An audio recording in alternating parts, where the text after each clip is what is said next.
Hey everybody, it's Neil, and if you don't have one of these yet, you definitely need one if you have a car, because this one here is a jump starter and an air compressor all in one. I remember the old days I could get a jump starter battery pack. When those came out, that was like awesome. And then they would have the little the battery powered air compressor things, and then that was awesome. But now you can get it all in one. I have a van, and I have to jump start it every time I go somewhere because I leave it sitting and the battery runs dead. But let's go ahead and see what we have in here. I'm just going to put it down here, but I'll take out each piece for you. So this is the main unit right here, and you can see it has the on button right there, and I can hold it down, and it looks like it came with 3 bars of battery already, and it's set for 35 psi for a car right now. You can increase it to whatever. It looks like we can change the different type of automobile. Oh, that's the on-off button for the air compressor.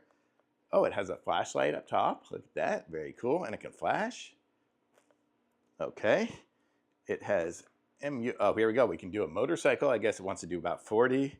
A bike wants to do 38. My bike does 110. I guess it's made for a street bike. And 8 psi for like a basketball or something like that. And 100 psi for, I don't know what that is, a person. That's actually what I would use for my bike. Okay, and then you can adjust it as you want. So like my car is really 42 in the front. Actually, mine's 42 both. So I'll just set it to 42 and do that.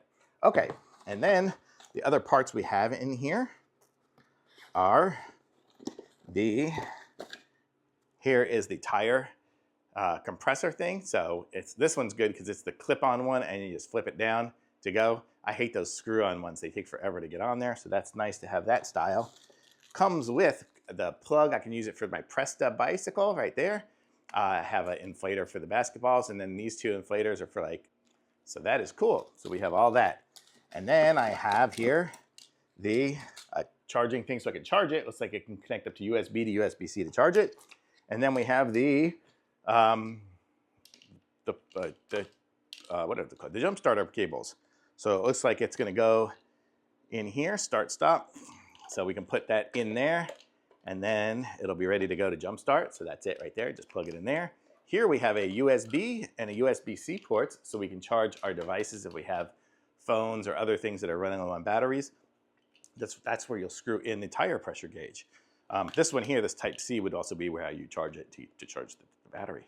So that is cool. It's a great little device. If you need a charger, you can just get this one here, and this will do everything. This will jumpstart your car and fill your airs with tire. So pretty much everything you need. Definitely keep one of these in your car. Always keep it charged up. What I do is every 4 or 5 months, I just bring it inside to make sure it's charged. Usually, mine, depending on the weather, I keep mine in the garage so it doesn't get too bad. It'll last about a year before it even goes down to 3 bars on something like this. But it's great. So totally cool. Definitely great to have. Thumbs up.